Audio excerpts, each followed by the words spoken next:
Fala rapaziada, canal 3 Cores 2 Cornetas na área, para falar do jogo do Tricolor agora. São Paulo 3, Internacional 0. Um jogo até que surpreendente, para ser honesto com vocês. São Paulo, do que aconteceu semana passada, daquele vexame histórico contra o Fluminense no Maracanã, se recupera rápido, apesar de estar indo para a última rodada, mas poderia afetar ainda mais, porque o que eles fizeram semana passada foi algo surreal. E o Tricolor foi bem hoje, de verdade. Gostei da postura dos jogadores. O mesmo time, né? O São Paulo com muitos desfalques. A gente vai falar um pouquinho hoje do jogo. Eu quero que você esteja acompanhando tudo com a gente. Primeiramente, rapaziada, deixe seu like, comenta, compartilha, dá aquela moral pro Gordinho. O Gordinho tá crescendo, graças a Deus, crescendo nas mídias sociais, tentando fazer um trabalho bem legal para vocês. Isso tem me impulsionado a cada dia a fazer mais, fazer bem feito, de uma forma serena. Apesar de que o São Paulo muitas das vezes não nos deixa ser serenos, mas eu acho que a gente pode falar um pouco mais técnico e ser um negócio bem legal. E eu quero que vocês estejam comigo nessa empreitada aí. Mas a gente só vai conseguir se vocês derem essa moral pra nós, né, também, né?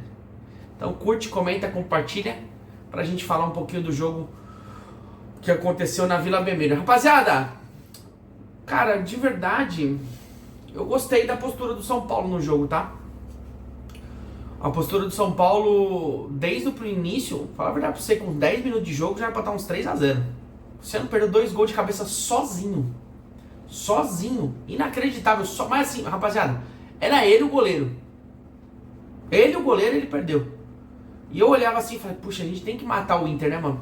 Matar, que eu digo, de derrubar o Inter de vez, né? Porque a gente não pode esquecer que em 2020, quando a gente tava no topo do Campeonato Brasileiro, teve aquele jogo no Morumbi, onde o próprio Abel, era técnico do Inter, e a gente apanhou. Perdeu de 5-1 no Morumbi, e dali pro final da temporada, com o Diniz como técnico, foi dali pra pior, e a gente perdeu o título. Mas nada como como um dia após do outro, né? O futebol é uma roda gigante, como o Gordinho. Um dia a gente tá lá em cima, outro dia a gente tá embaixo. E hoje, nós, modo de dizer, enterramos o Inter. Eu acho, sinceridade, rapaziada, acho muito difícil o Inter se reabilitar. Apesar que, assim, joga contra o Bragantino na última rodada, né? O time do Bragantino é fraco, é limitado. Meteu 4-0 hoje no Vitória, mas acho que o torcedor do Inter vai apoiar. A vitória hoje do Fortaleza e do Santos deu uma quebrada gigantesca. Mas eu particularmente acho que o Inter tá na rumo à Série B, viu? Sendo honestíssimo com você. E falando sobre o jogo, rapaziada, gostei da postura de alguns jogadores, viu? Gostei da postura do Mike, que de verdade, um moleque que chegou agora no profissional nesse ano, que jogou a copinha em comecinho do ano, já botou o Cedric no banco tranquilamente. Hoje, a única coisa que me incomoda às vezes do Mike é que ele desiste da jogada muito fácil. Por exemplo, o que eu digo desistir da jogada muito fácil é: ele faz o drible, o cara bota a mão e já desiste. E muitas vezes o juiz não dá falta. Isso pra mim gera um pouquinho de displicência. Mas com a bola no pé ele é muito superior aos dois, né? O Mailton e o Cedric. E tem tudo pra poder o ano que vem ainda mais se consolidar com essa lateral direita. Acho que ele foi bem, o Bobadilla também gostei. O Bobadilla foi muito bem também. Acho que assim, de verdade, outro cara que pra mim me surpreendeu muito foi o Sabino. Sabino hoje não perdeu uma jogada, fez o gol. Eu acho que o Sabino hoje jogou muito bem. Pra mim, não é à toa que foi eleito o melhor jogador em campo. Acho que o Sabino hoje foi bem legal. De verdade, acho que o São Paulo num todo, depois a gente vai falar um pouquinho do segundo tempo, onde o Rafael começou a exercer grande papel lá. Mas, na média, rapaziada, o São Paulo tinha que se reabilitar. Do vexame da semana passada. Não tinha como, né, cara? Perder daquele jeito que foi 6-0 pro time do Zubeldia foi uma lástima. Foi algo assim que eu olhava assim e falava, cara, não é possível. Lembra do 7-1 da Alemanha e Brasil? Foi o que eu senti semana passada. Acho que a gente já perdeu de 6 pro Corinthians, já perdeu de 7 pro Vasco. Mas com aquela apatia de semana passada, pra mim é o que mais me pegou. Mas se reabilitamos, foi bem contra o Inter. Eu acho que logo no comecinho do jogo, o Luciano perdendo aqueles 2 gols, eu ainda fiquei com aquela impressão, falei, puxa, São Paulo vai dever de novo. Mas logo aos 20 minutos, no cruzamento para a área do Ferreira, o Rocher saiu catando borboleta e o Sabino de cabeça fez 1-0 pro São Paulo. Ali deu um pouco mais de tranquilidade pro time, colocou um pouco mais de respirar. E o Inter, teoricamente, desesperado, né, rapaziada? Porque o Inter, sendo honesto com vocês, você via no semblante dos caras o quanto eles estavam cabisbaixo. E é nessas horas que o time adversário precisa aproveitar. E foi isso que o São Paulo fez. Logo na sequência, o Rocher fez uma grande defesa na batida do Tapia. Ele, o goleiro, já tinha perdido 2 gols do Luciano, né? Aí fez o gol, o Sabino, o Rocher defende essa bola do Tapia e o São Paulo não parou de atacar, Teve um lance até perigoso pro Inter, que uma bola metida pro Bernabé, ele fintou o Rafael e o Mike, mais uma vez acompanhou a jogada. É o que o Cedric não fazia, né? Quantos gols, se a gente for olhar para os gols que o São Paulo tomou quando o Cedric estava em campo, muitas foram nas costas do Cedric. Muitos gols. Muitos gols. E aí ele vai e tira de cima da linha, o São Paulo continuou indo bem. E aí a gente vem pro fantasma. Eu acho que o que a gente acha, todos nós, eu acho que a maioria dos São Paulinos acha que o Júlio Casares é o pior presidente da história, é o reflexo, mais uma vez, do que aconteceu aos 30 minutos do primeiro tempo. Mais um jogador machucado. O Alan Franco, que era o cara que estava jogando todos os jogos. Tudo bem que o São Paulo não sei quantos jogos jogou nessa temporada, mas de qualquer forma, mais um contundido, cara. Mais um que vai passear no resort do Refis. Hoje voltou o Arboleda, que entrou no lugar dele. Hoje voltou o Ferreira, que tinha sentido a dor. Hoje voltou o Luciano, que tinha sentido uma pancada. Hoje voltou alguns jogadores que... Ufa! Valeu, né? Porque a gente já não tem banco. Que é o que aconteceu com o Fluminense. Pelo menos hoje dá um fôlego. E o Arboleda entrou no lugar do Alan Franco, que se machucou. E o Arboleda foi bem, tirou muitas bolas de cabeça. No segundo tempo, o Inter pressionou muito com bola alçada na área. E o Arboleda foi bem juntamente com o Sabino. Logo na sequência, o Inter tentou... É que assim, o Inter tá desesperado, né? Tinha que tentar alguma coisa no primeiro tempo. Mas assim, nada que falasse, nossa, o Rafael fez alguma defesa. Tem uma bola numa cobrança de falta do Alan Patrick, que a bola foi por cima. Mas também não... Alan Patrick pra mim é um baita de um jogador, mas como o time do Inter tá pra baixo. E o São Paulo foi, de verdade, quando eu olhei assim, foi por 47, juiz, acaba logo, porque o Inter já tava começando a dar uns ataquezinhos perigosos. E numa estocada aos 47, o Ferreira puxou da ponta lá, foi caminhando, inverteu a bola pro Tapia, o Tapia casquinha pro Bobadilha domina, espera o Mike chegar, rola pra trás, Mike bate, bola desvia no zagueiro do Inter e engana o Rocher, 2-0. Ali sim, é que assim, rapaziada, o time do São Paulo é tão instável que quando a gente faz 2, 3 gols, a gente sempre fica com aquele pé atrás. É reflexo do que aconteceu esse ano. Então, quando eu olhei e falei 2-0, acabou o primeiro tempo, não dá pra comemorar. Time comandado pelo Casares, não dá pra comemorar. Então, e hoje nós vamos falar um pouquinho mais do Casares de novo, nós vamos falar um pouquinho também sobre o que aconteceu essa semana com alguns dirigentes saindo. No final do vídeo a gente vai comentar um pouquinho disso.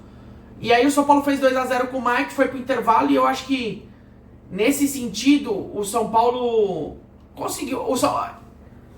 É o que falta pro São Paulo muitas das vezes. Fez 2-0 e sentou um pouquinho no resultado no segundo tempo depois do terceiro gol.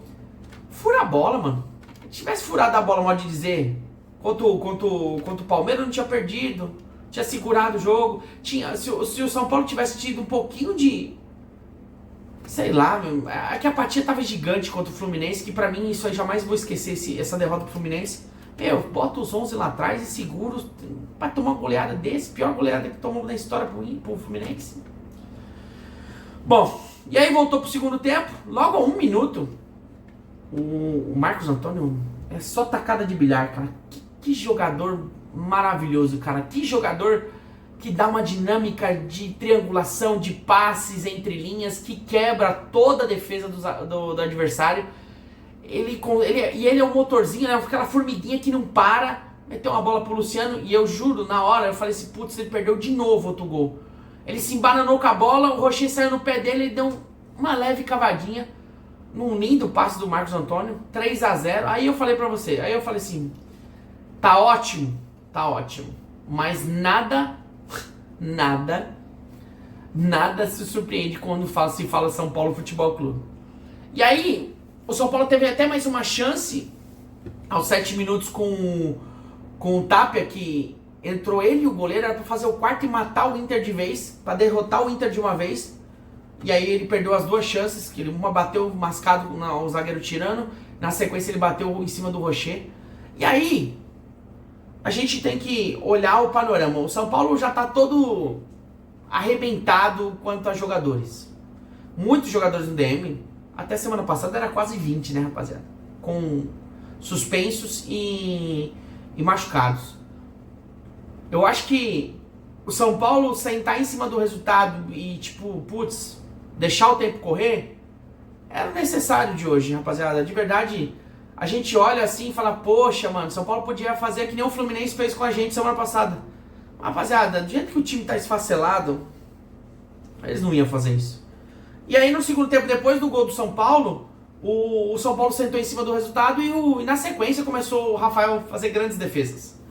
O Bruno Gomes deu vários chutes e o Rafael pegou algumas bolas muito importantes. O Alan Patrick também teve chance. Assim, foi várias chances que o Rafael foi muito bem, dando segurança, não dando rebote. Uma coisa que me incomoda no Rafael é as saídas de escanteio, saída de bola. Hoje ele foi bem, não caçou borboleta hoje nenhuma. Todas ele foi seguro. É o jogador mais regular juntamente com o Enzo, né? Que também tá machucado e não volta, só volta ano que vem. E o Inter tentou naquele abafa fazer alguma coisa, mas de verdade, rapaziada, sendo honesto com vocês, o Inter não produziu nada. O Inter tá passos largos pra Série B. E eu vou te falar porque o Santos hoje, aliás, rapaziada, pelo amor de Deus, tem os críticos do Neymar.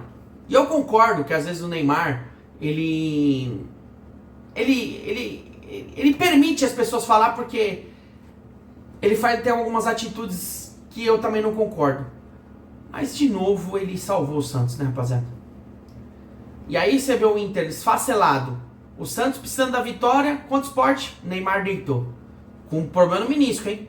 Hoje, lá em Caxias, apesar do Juventude estar rebaixado, 3 gols do cara. Tirando, assim, não acho que o Santos está totalmente livre, mas deu um grande passo para poder, vai pegar o Cruzeiro na Vila. Fortaleza ganhando o Corinthians. Aliás, que defesa do Breno, viu? No último minuto contra o Corinthians, que defesa. Salvou o Fortaleza, Vitória perdeu de 4 pro Bragantino e o Inter tomou a atacada do São Paulo. Então, assim, a última rodada vai ser algo, putz, legal na parte de baixo. A parte de cima, rapaziada, sendo honesto com vocês, o Palmeiras tá ganhando de 2-0 contra o Atlético. O Atlético também, esse ano, é uma vergonha também, né? E o Samulino abriu o placar lá contra o Ceará. De verdade, começou, tá no segundo tempo agora, 18 minutos, tô vendo aqui. Eu acho que favas d'água, né? Acabou o campeonato, a não ser que o Flamengo...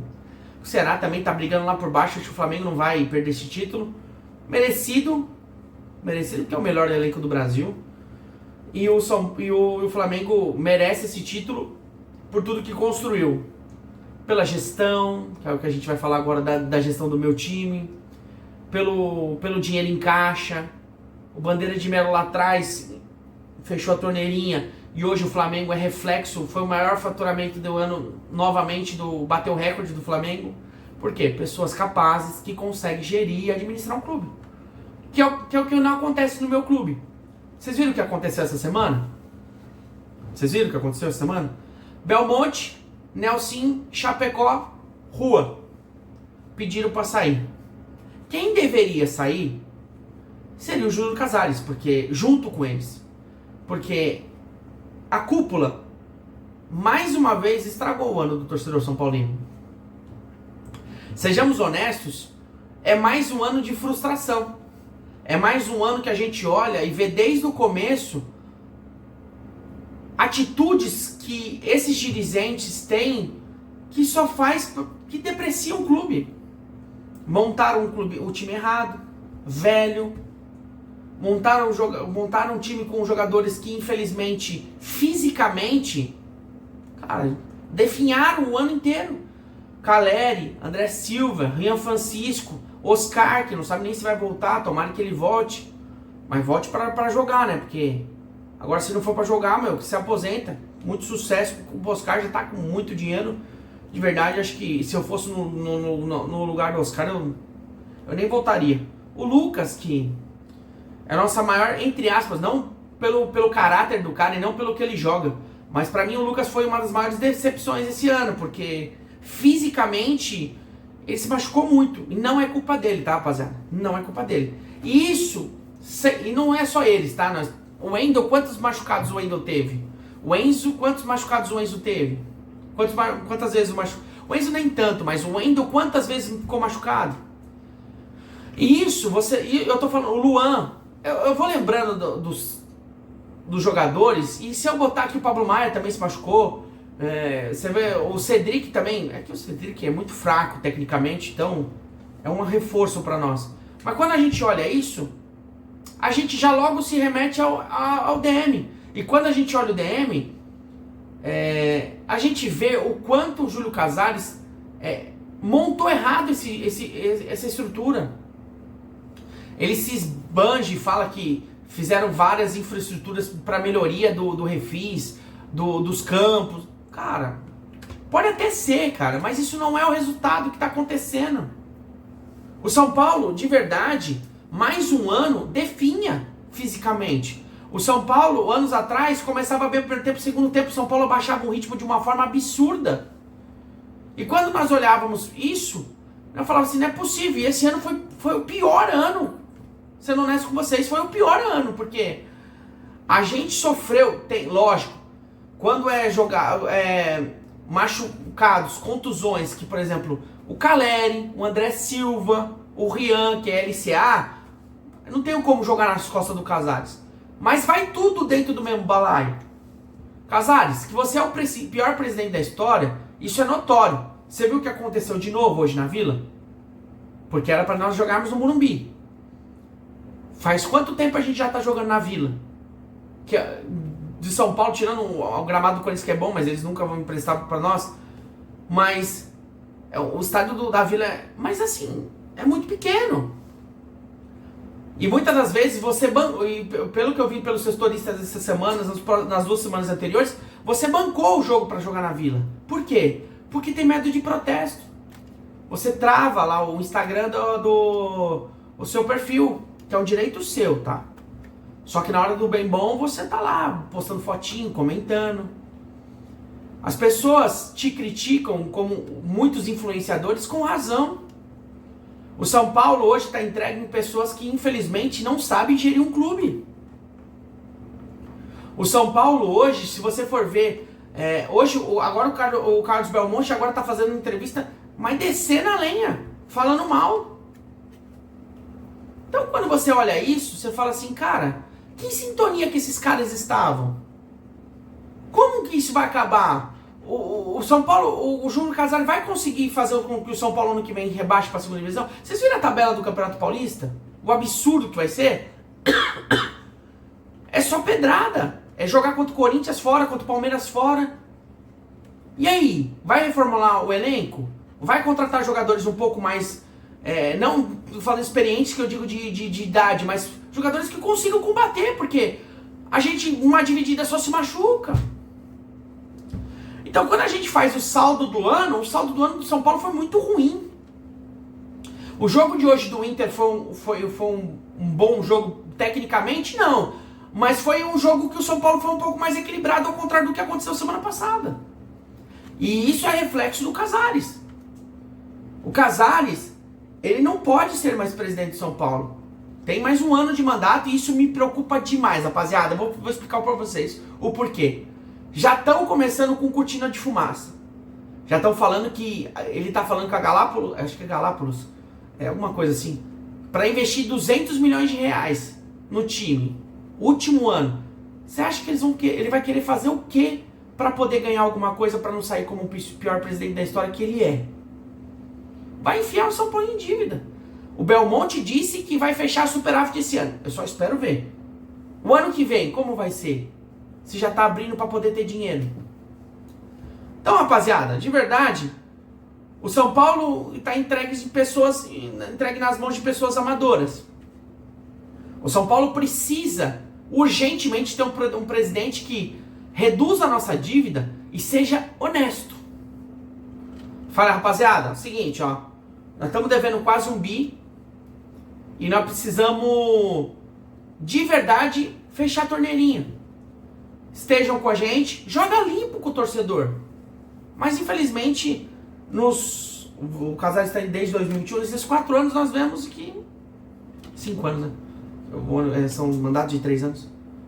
Nós vemos que ele não foi transparente, ele só foi pro oba-oba. Mas na média, rapaziada, de verdade, pro jogo de hoje, eu acho que foi legal, foi bom. Mas temos o jogo agora contra o Vitória no domingo, que o Vitória vai vir pra cima com tudo, porque senão é rebaixado. E aí a gente encerra o ano melancolicamente, porque o São Paulo frustrou muito seu torcedor. Por um todo, tá? Pela falta de jogador, pela falta de bastidor, que a gente não esquece o pênalti que foi feito no Vitor Roque no Campeonato Paulista, onde automaticamente eliminou num pênalti que não existiu, entendeu? Fora o elenco fraco, que perdeu, tomou um ataque da LDU, que perdeu de 6 pro Fluminense. Então, quando você vê na média, o ano do São Paulo foi muito ruim. E aí eu falo pra vocês, até quando isso? São Paulo pode melhorar? Sim, se o Júlio Casares sair. Então, rapaziada, nós estamos indo pro penúltimo jogo, acabou o penúltimo jogo, vamos pro último agora contra o Vitória, cumprir tabela, porque chegou a 51 pontos, o Bragantino precisa ganhar do Inter para passar, automaticamente eu acho que vai para pré-Libertadores, se algum do Cruzeiro ou o Fluminense ganhar, e esperar ver o que acontecer. De verdade, não é o que eu queria, tá, rapaziada? Porque São Paulo não merece ir para Libertadores, porque vai passar vergonha no que vem. E se a gente depender desse presidente, infelizmente, é a nossa tendência. Fechou, rapaziada? Deus abençoe vocês. Hoje é quarta, boa quinta-feira pra vocês. Domingo a gente se vê de novo. Deixa seu like, comenta, compartilha, dá aquela moral pro gordinho. E manda essas perguntas aí. Manda suas perguntas, manda um salve. O pessoal tem tido bastante interação lá no TikTok, no YouTube. Respondo todas as perguntas. Manda um salve que a gente vai começar. Eu vou começar a ter um compromisso de anotar no papel aqui quem manda mensagem para mim poder mandar um abraço para vocês. Fechou? Grandíssimo abraço. Fica com Deus. Porque vamos São Paulo. Eu só espero que o ano que vem seja melhor. Fechou? Tamo junto, rapaziada. Grande abraço.